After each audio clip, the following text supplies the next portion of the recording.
Welcome to the Thinklings podcast, a conversation where good thoughts help renew the mind with the Word of God. I'm Charlie Carter, and I'm here with Tim Little and Andy Stearns. Let's jump into the conversation. Welcome to the Thinklings podcast. How's everyone doing? Shalom. Shalom Lecha. Oh, man, you beat me to it. Do you actually know Hebrew, though, to respond to that? I know Shalom Lecha, Milchama, Shalom. Gut. Mishkaf. I got Wie some. geht's? Well, I don't know that much. I forgot. Those aren't Hebrew. That's German. I don't even know. Come on, people. Okay, so welcome to Thinklings podcast. We're having a lot of fun recording this episode already. A couple of things before we jump into our business. We've had some people wondering about Thinklings summer plans. Like, hey, are you guys going to do episodes over the summer? Because I want to listen to you over the summer. And are you going to do it? And we're thinking about summer episodes too. And if you want to find out more about that, you're going to have to tune in next week. Oh, rude. Where we talk about that. So did that pique your interest? I'm asking you guys. I'm not asking the listener because they can't respond. I know what we're doing. You do. So your interest can't be piqued. Well, if I didn't know what we were doing, that would totally pique my interest, but I also might be a little salty at you for not telling me. A little salty. Yeah. Would you be as salty as when I just cut off an episode right when a guest was talking?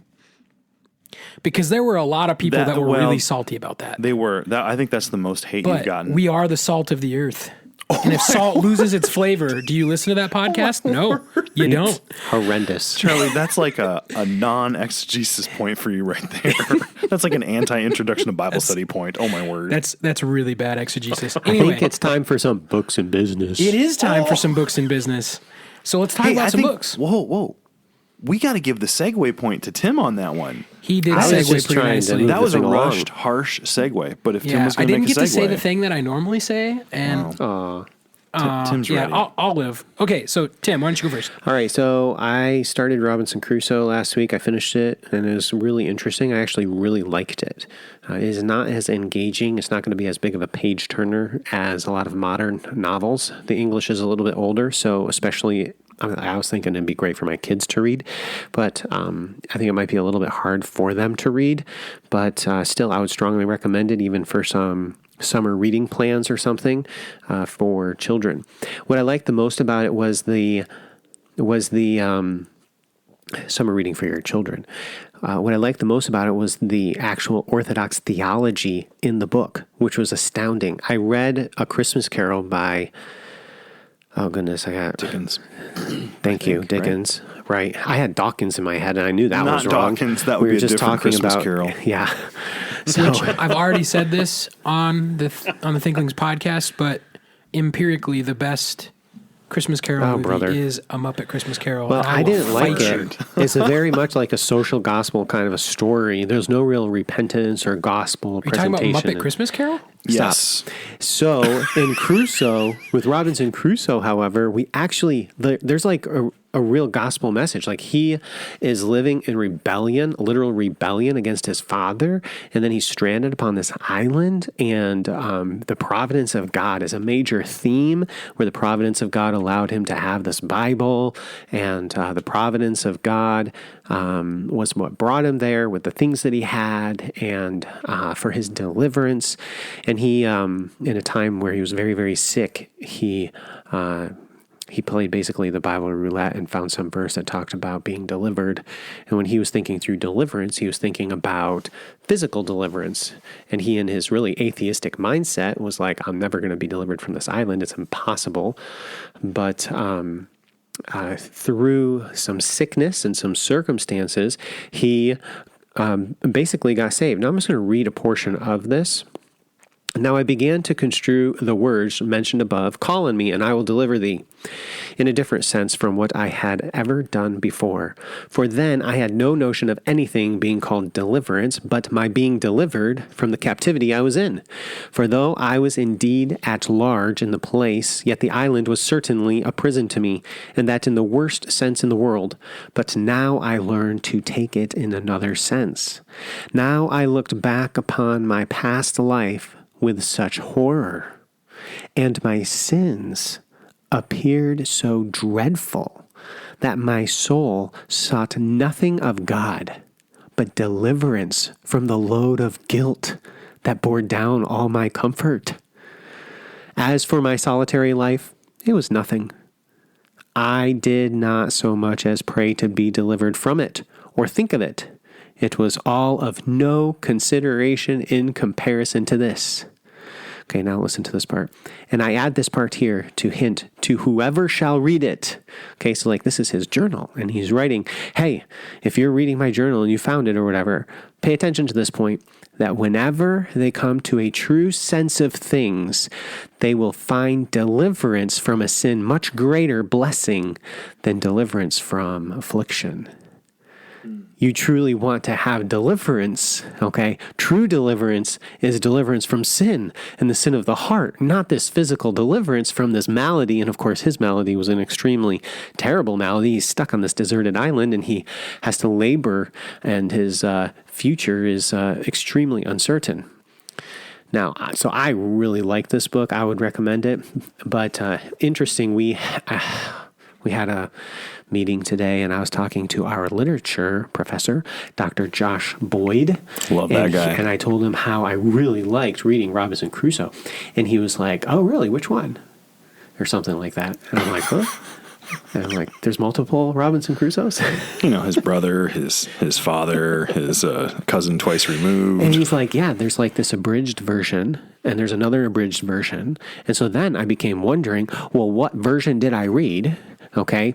And what am I selling in the bookstore? And so I sought this out, and he was kind enough to even email me a journal article talking about the different versions of Robinson Crusoe.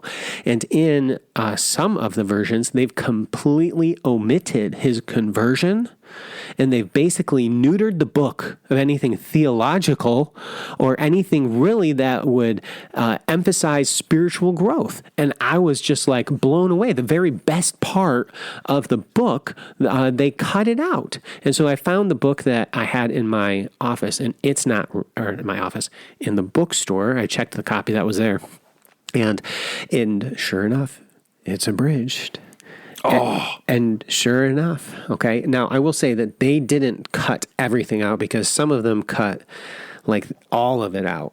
But a significant portion of it is cut out. In fact, that very statement that when I read through my copy, which I'm pretty sure is the unabridged, it's like from the 1940s or 50s, that portion where he directly addresses the reader, that is completely gone, okay? And so anyway, I didn't do like a thorough analysis of the copy that I had, but I'm going to try to find a unabridged version for the bookstore to sell. And we'll see. I might hang on to this cheap, trashy paperback that I have at the bookstore for right now. We'll see if we can find a better one for us to sell. If you had to throw it on the Thinklings goodness scale, where would you put it? And I want both versions, the bridge and the unabridged. Average the numbers. Okay, so the abridged version that I was just looking at, they didn't cut a lot out to the point where I'm just like, well, why bother? Okay, so just read the whole thing. So I would just read the full version, and again, I'll try to find one, and I would say put on the Thinklings goodness scale, I'd pay like maybe like I mean, it's fiction, so maybe like a 5. Mm-hmm. But remember, it's fiction, so it's not like it's... Mm-hmm. Yeah, just if you ever have questions about books, you can call Josh Boyd at Faith Baptist Bible College. I was having a conversation with him today about different translations of the Aeneid, and just the off-the-cuff knowledge that he has about some of those things is pretty impressive. So I'm sure he'll appreciate you telling all of our listeners to contact him. Yes. Yeah, you can call him. His cell phone number is... Oh, my word. On that note, though, I was talking about romanticism today in Western Civ, and I said it to Dr. Boyd, and he's like, oh, did you? And he did you talk about the beautiful and the whatever? And I was like, man, you're so smart. And he is kind of the MVP of the Dornball League. So anyway. Oh, yeah, dude, that guy. Intramural basketball. Dr. Boyd knows what he's doing. Anyway, okay, books and business. I did bring a book that I'm reading that is more, again, like preaching Old Testament, and it's called Beginning at Moses, A Guide to Finding Christ in the Old Testament. I've only gotten about a third of the way in, and definitely made some statements that has made me pause and think about And I won't give an assessment on that book yet, but overall, I think so far I'm probably finding more discontinuity than continuity in this one, which is a great Old Testament pun, if anyone's listening. That was really good. Yeah. So I will say that on the side, along with all of this kind of heavy hermeneutical, homiletical reading, I am about through the Narnia series again. And I think you can't really compare any of the books to Lion, the Witch, and the Wardrobe, because that kind of has to be number one. But I think it's a race for number two. And I really think A Horse and His Boy is probably my second favorite. It's so good. It's really good. It's really good. But off air, we were having a conversation. We couldn't even sort out which one. My favorite character, obviously, other than Aslan, is probably Puddleglum from the Silver Chair. Puddleglum's good. But when Jadis gets into Jadis, not Jardis. There we go, Jadis. I got a guy snoring over here. But when Jadis gets into Earth in The Magician's Nephew, there's some really funny scenes there. I really like Eustace, just because he's so like he is every person. Okay, sorry. Stop snoring over there, man. This is like a Christian classic. I know we talk about it like on every other episode. Okay. It is true. You talk a little We too do. much. Okay, we will go on a 1 episode pause on mentioning the Narnia series. Next book. Okay, I just started a new one. I'm not going to give it a rating. It's called A Little Book for New Theologians by Kelly Kapic. So when I was at Central, I had an advanced pneumatology class, and we had to read a book by Kapic on John Owen's spirituality. And it was a long time ago. I refreshed myself on it today. But anyways, he's kind of a scholar. He does a little bit with Puritans and whatnot. But this is a book, it looked intriguing to me. It's why and how to study theology. So it's kind of like a theological method book, but I'm telling you, like, if you could see this, it's got to be like 116. Yeah, it's 116 pages, and it's like a little bigger than my phone. So it's not a really big book. And so I'm like, I could blast through that. I really need a book to read, and I'm interested in theology. So I'm only a little ways in, but he said something intriguing. He's trying to, in the very beginning, he's trying to say, why should we study theology? And so he says this. He says, Christians must care deeply about theology. If the true God is renewing our lives and calling us to worship Him in the Spirit and truth, then such worship includes our thoughts, words, affections, and actions. Do we want to worship Yahweh or waste time and effort on a deity we have constructed in our own image? So I thought that was really intriguing. This is a longer quote. Go for it. Do you want to say something? Okay, when you list the thoughts, the words, the affections, and the actions, does that remind you of anything? Mind, whole, like that's the stack heart, of soul. books. Oh, it is. Like that's the illustration that I use with all of the guys. Is That's like right. these stack of 5 books: what you do, what you say, what you think, Yep. how you feel, and what you want. And so, like, if God is really calling me Yes. to worship Him in like all of these All those aspects, things. that's really good. I really like that. Anyway, So he goes on to say this. He says, Ludwig Feuerbach, who is a 19th century atheist philosopher, argued that talk about God is no more than amplified talk about ourselves. God is merely a projection of human thoughts and desires, surprising as it may seem. Christians, so what he's saying is, as an atheist, he thinks all you're doing is you're talking about yourself. Like God is just an image of you. And so he's saying, well, that's not right. But then if Christians don't understand who God is, the only thing they can do is necessarily insert their own ideas about God, and then what they worship isn't really God, and they think they're worshiping God. So the argument is that you could fall into idolatry because you don't think well about God from the Bible. So I thought that was a pretty intriguing. Like he's saying, why should you care about theology? Because if you misunderstand the character of God, you end up worshiping not God and not realizing it, and you're kind of being an idolater. It's kind of intriguing. So I'll let you know how I think about it. It's short. yeah, and I think I have a tendency to filter what you guys are reading through the things that I'm reading. So like my interpretation of things is like skewed because I'm interpreting it through the lens of the ideas I'm currently balancing around. But the idea that Lewis brings up in The Four Loves, it's like if you confuse the two statements, God is love, Yep. with love is God, here's an attribute of God, love, and God is love. But if you then look at forms of love and make them into God's little g, how that becomes a massive problem to you spiritually. So I don't know. That's what I was thinking when you're saying that. Well, it's even like taking one characteristic of God, like gentleness or kindness, and then never thinking about his value of truth. You can be you can find this God who's very accepting and would never punish, and that's an idol. That's not the real God. It was. I don't know. I'll have to see what it's like, but that was intriguing to think of that. A reason to value theology is to not fall into idolatry. And I'm sure that people would want those attributes. They would want to. They idolatrize that attribute because it's very personal for them. Like, I want God to be this way with me, and he is that to me at expense of his other attributes, and they do skew his character along with their own sin. And that's where he brought up that atheist, because the atheist says Christianity is just worshiping your own image. But then he's saying Christians actually do that. And so the atheist is right sometimes. Interesting. So, know your Bible. What's the name of that again? A Little Book for New Theologians. You're not ready to throw it on the scale yet? No, I'm like a 15th of the way into it. We'll have to come back to that one. Yeah, he's a professor. Anyways, yeah.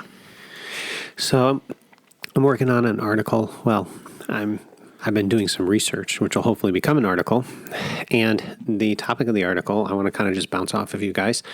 I am studying through the strange woman of Proverbs 2, 5, 6, 7, and 9. Okay. So this is kind of something we're just going to talk about. It's going to be a little different for content. You can pull up in your Bibles if you guys want, but I'd just like to get your input. And I think it might just be helpful for our listeners to just kind of see how sometimes when we would get together as Thinklings, we would just bounce ideas off of one another. And this will hopefully become an article that I can put together. It's not just the strange woman that I'm talking about. Actually, what I want to talk about is Lady Wisdom. But first I want to talk about the strange woman, and then illustrate what I think Lady Wisdom, who she is, and I think that might help in interpreting a couple of Old Testament passages. So I remember when I was a young man, struggling with purity and pure thoughts. The book of Proverbs was a constant source of encouragement, guidance, and direction. In Proverbs chapter 2 and verse 16, to deliver you from the immoral woman, from the seductress who flatters with her words, who forsakes the companion of her youth and forgets the covenant of her God. For her house leads down to death, and her paths to the dead. None who go to her return, nor do they regain the paths of life. So this would be the first reference to this woman who is described as an immoral woman. The New King James translates it that way. The terms describing this woman, she's called an immoral woman. And other times in Proverbs 2:16 and Proverbs 5:10 and Proverbs 5:20, she's called a foreigner. And when it calls her a foreigner, she is somebody that is ethnically not an Israelite. That's quite likely the situation. Now, there's a lot of dispute and discussion about that, but if you think through Solomon and all of his many wives and how most of them were ethnically foreigners, in fact, I don't know of the text ever telling us about a Jewish wife that he had. It always focuses on the foreign woman that he had. There may be one there. That might be something I need to talk about or study through. But then you also have a third description of this woman, and that she is a prostitute or a harlot. In Proverbs 6:26 and 7:10, we have that description of her. Now, what I want to argue is that this is not a real person. Okay, this is a type of a person, a type of a bad person. And so it's not necessarily that she is ethnically an Israelite or not an Israelite. Okay, the focus is that she's kind of a composite person that is an example of somebody who's going to lead the young man down a bad path. Okay, so that's my first idea. But then secondly, just like she is this physical composite woman that's going to lead the young man down a bad path, she is Dame Folly. And so she is the embodiment of evil, of bad. Okay? So I remember, Charlie, you even talking to me about Proverbs chapter 2, and you were saying, oh, yeah, this is Dame Folly in Proverbs chapter 2. And I think I was pretty resistant to that idea because in Proverbs 2, it seems very much like a physical woman that's being described.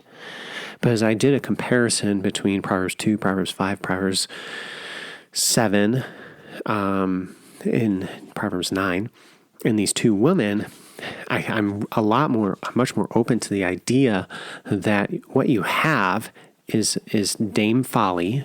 Okay, so this woman that's contrary to Lady Wisdom, and she is trying to woo the young man down the path of folly. Well, if you're going to think through Dame Folly and who she is, well, what would be a temptation that a young man is going to struggle with? It's going to be purity and morality. And so what would best typify that would be this bad girl, all right? The strange woman. How are we? You following me? I'm following you. I'm writing down questions. Yeah, I'm with you. And I also want to just point out, are you saying Charlie was right and you were wrong? Yes, I am. Charlie, we got that on air. His face, folks, he's just very excited about this. No, I'm following. Here's the thing. It's not that big of a surprise to me because I knew I was right at the time. Wow. I actually do remember us discussing this, and this is how biblical scholarship should work. Because just the same way that Tim, it's like I was kind of resistant to Charlie's idea, and then I went and studied it out, and now I'm more open to it. When we had that discussion, I remember the same thing, because I was preparing to preach on a similar text, not in Proverbs, but in Ecclesiastes. And the title of the sermon was How to Find the Perfect Woman. And it was talking about the personification of wisdom, which would be the opposite of folly. And I was looking for support in Proverbs. And Tim really challenged me like, well, okay, you want to use this passage for that idea, you better really make sure it's actually there. And so the same thing that Tim did is what I did. I went back and I was like, okay, let's look at what's really there. And I would even say I became much more open to, well, okay, maybe Proverbs 2 isn't doing what I think it's doing. But you mentioned it. I'd say Proverbs 9 would be my nail in the coffin. Mm-hmm. But anyway, go ahead and get back into where you wanted to be. So that discussion is actually not my main point. Okay? Amen. That's the foundation for it. What? I just said, amen. Because I actually want to talk about Lady Wisdom. You know, just a side thought. Can you imagine like the conversations that unsuspecting bookstore people have overheard the last 7 years? Like me and you discussing things in the bookstore. Sometimes those conversations continue after you leave, Charlie. Yes. Praise the Lord. So where I really want to focus is actually on Lady Wisdom, because if Dame Folly is personified as this specific kind of a woman, then could Lady Wisdom then be personified as a different kind of a woman? And then to whom would Lady Wisdom, to whom could Lady Wisdom be personified? Yeah, and I think you're spot on with what you're trying to articulate, because that's actually when people, and obviously I don't think any of us would say the admonition to avoid an immoral woman could not be applied in a literal sense. It's like, oh, hey, if you're going to the street corner of the prostitute and you know she's there, what would be wise? Like, don't go there. I do think that's a correct application, but I do think he's doing more with it. And if you do take those characters in a literal sense, you do run into a hermeneutical issue, because he does personify wisdom. But if you're going to be really strong on the fact that the woman folly isn't like a personification, then who is Lady Wisdom meant to be literally? Right. And I think you run into a problem with that side of the discussion. Well, that's the side of the discussion I want to go to. And most people, when they're like, oh, the adulterous woman is literal, but so then who is Lady Wisdom? Most people then, it's Christ. It's like the pillars of wisdom. It's God, which right on cue with all of these preaching Christ in the Old Testament books, we might have some discontinuity with that type of interpretation. Andy's got something to say. No, but not everyone would take the view you just said, Charlie. But I'm taking it to its idealistic end. Yeah, I mean, I think some would try to identify the person anyways, what I was going to say is you said that this is a composite character, so it's not an actual character. It's like a composite of things. But I think just for the listener's sake, or actually maybe I'm wrong and you can tell me, it's hard for me to think that Charlie still doesn't mute his phone. Sorry about that. Do you know who texted me? Who? Dr. Little. Oh my word, He's Tim! the culprit. Come on. Charlie doesn't mute his phone. What I was going to say for the listener's sake is, and you tell me if I'm wrong, it's hard for me to think of Solomon. Well, do you think Solomon's writing this? Yes. Okay, so it's hard for me to think that Solomon's not using his experience with immoral women and these foreign women, because when he says it's a foreigner... But he never was seduced by some prostitute. Hold on, I'm not done. Let me finish. So I'm not saying it's an actual person, but he's seen a lot of wickedness. He's experienced a lot of wickedness. I'm not saying the prostitute. Is it possible that part of the composite build is coming from some experience in the world? Yes, I believe it is. Because I do think I think he's saying this is the immoral woman. And why would he say foreigner? I don't think he's trying to be like nationalistic. But what were the foreign nations in the Bible? They were all living contrary to God. Most of them, like the Canaanites, they were to be judged. The Philistines were wicked. Well, 1 Kings 11 states that the foreign women were what led his heart away from the Lord. Yeah. So what are they? Who are they? They're idolaters. They're idolaters. They're setting up high places. I mean, there's all the pagan worship that's connected with that. So when we think of the immoral woman being Proverbs 2, 5, 7, 9, and we idealize her as being this woman that is an adulteress or a prostitute, was Solomon led astray by them? Or what was he led astray by? Well, okay. How deep do you want me to go on this one? Because I know what I would say. I know my answer to your question from Ecclesiastes, where he talks about this. Don't go to Ecclesiastes yet. Okay, then.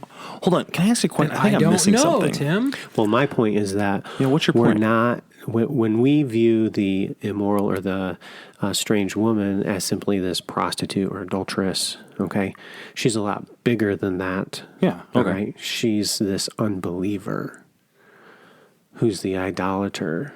And so what does Solomon marry? Yeah, a bunch of unbelievers. A bunch of unbelievers. Okay. These idolaters. Yeah, no, that makes sense. Okay. So then what are they? Canaanites? They're the Dame Folly. Yeah. He didn't specifically marry like Proverbs 2, Proverbs 5, Proverbs 7.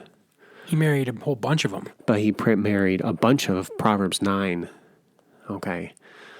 And you can push back. You don't have to agree No, with I'm me. I'm not pushing This back. is I'm why I trying wanted to to have a understand. discussion about this. Hey, listener, this is literally what we do when we get together, and this is what you should do with your friends. So I know what I would say based from Ecclesiastes. I don't know what you're leading. Ecclesiastes. I wanted to go to Lady Wisdom first. If you want to understand Ecclesiastes, you need to understand Lady Wisdom. Yeah. So then who is the personification of Lady Wisdom? And don't say Jesus. His first wife. The godly wife. Yes. Now, as you think through the book of Proverbs, who is the godly wife? The one who fears the Lord. Yeah. I see what you're doing. Proverbs it's the believer 31. and the unbeliever.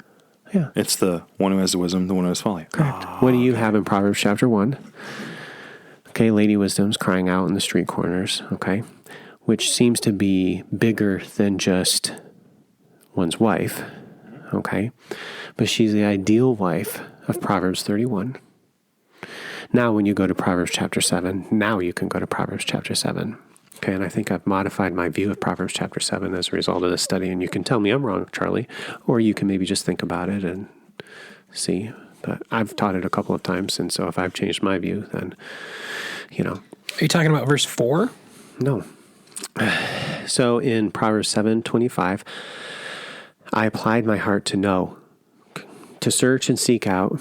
Did I say Proverbs? You mean Ecclesiastes? My bad. Ecclesiastes. what are you talking about? 725 says, "Let not your heart." But yeah, turn no, aside Ecclesiastes, there. yeah. Ecclesiastes 7:25. I applied my heart to know, to search and seek out wisdom, the reason of things, to know the wickedness of folly, even of foolishness and madness. And I find more bitter than death. So he's found something. And what does he find? The woman whose heart is snares and nets, whose hands are fetters. He who pleases God shall escape from her, but the sinner shall be trapped by her. Okay, so what does he find? He finds not Lady Wisdom, but he finds Dame Folly. In fact, how many Dame Follies did he find? 1,000 of them. Okay, so then what do we get in Ecclesiastes 7:28? Which my soul still seeks, but I cannot find. One man among 1,000 I have found, but a woman among all these I have not found. And he had 1,000 wives, and guess what? He didn't find among them. The one who fears the Lord. The one who fears the Lord. You got it. Okay? Now, why? Why doesn't he find them? I would agree with you that I think that your thousands, like what you're going for is like the 1,000 there is correlating to his 1,000 wives and concubines. I would just add to it that I think the reason why he struggled to find the right one is because of his depravity. What do you have in the next verse? That God made man upright, but they've sought out many schemes. Exactly. So what is he doing? He's looking for, okay, he's scheming. Mm-hmm. All right. And what's so unique about that is how it does correlate to the first 6 chapters of Ecclesiastes, where all he's searching for is what he doesn't have. Which you think about the theme question, verse 3. What profit has a man in all his labor? You're going out into right field. Hear me out here. I'm running out of time. All he's doing with all of his life, is searching for the thing he doesn't have, thinking that the next thing is going to satisfy. That's the scheme. And he did the same thing with the women. Yes. He got to 20 and he's like, need one more. Got to 500 and was like, I need another. Mm-hmm. In fact, he needed 500 more. And I bet when he got to 1,000, he still wanted more. And then he learned contentment.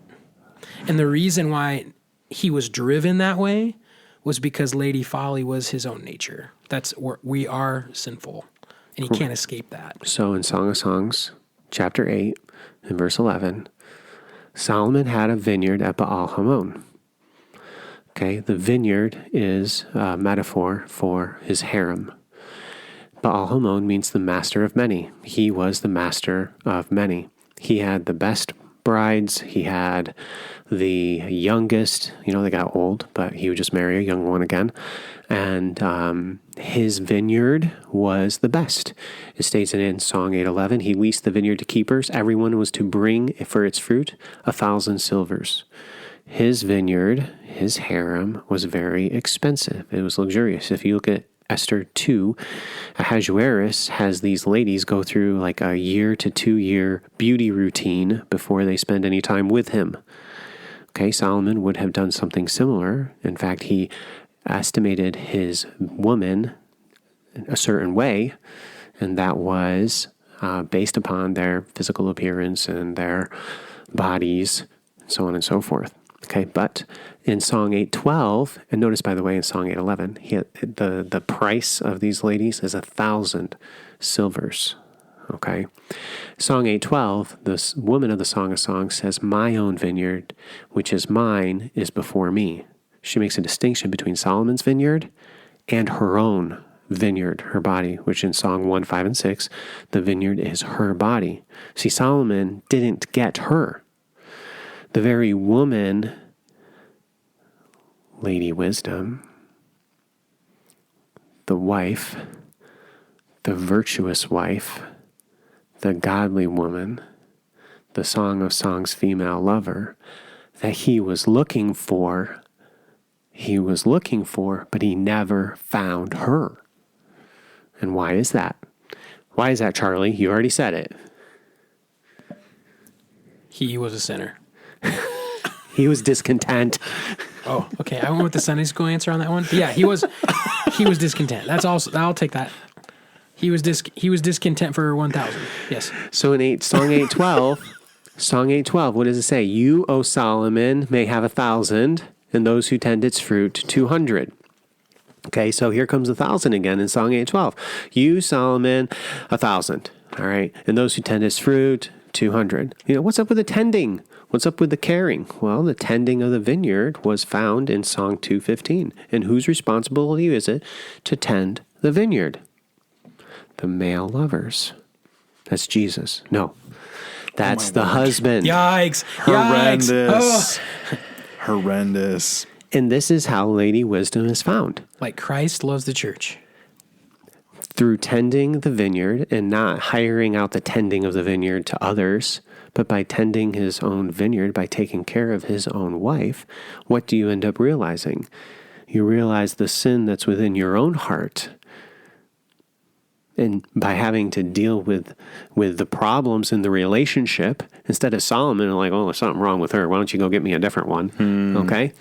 No, you've actually got to deal with the problems within the relationship. You're going to have to deal with the sin in your own heart. And then guess what you're going to find? Guess what you're going to discover? You're going to discover Lady Wisdom. And okay, so just to clarify, so you are taking Lady Wisdom as a personification of the wife. So it is kind of not literal, but it is literal.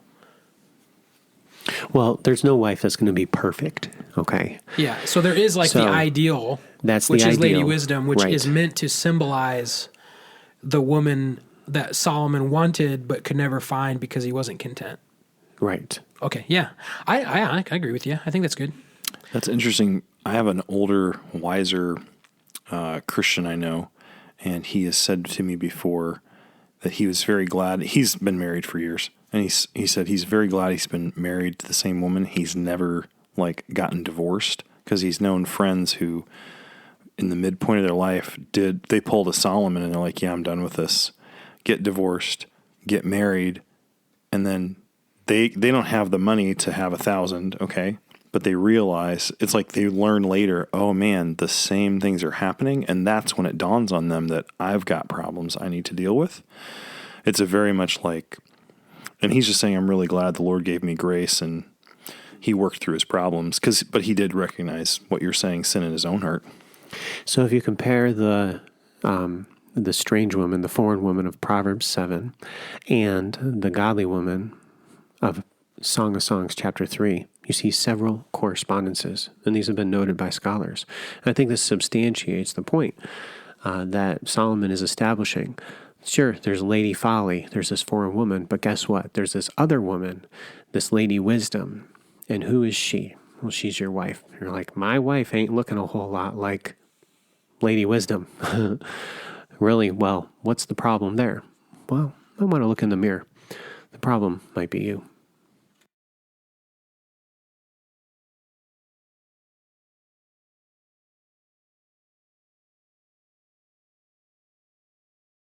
Thank you for listening to this episode of the Thinklings podcast. We would love to hear from you. If you have any feedback, suggestions, or potential topics that you'd like us to discuss, you can contact us through our email, thinklingspodcast@gmail.com. Remember, don't let this conversation end with this podcast. Read good books, talk about them with your friends, and always continue to cultivate your mind. See you next time on the Thinklings podcast.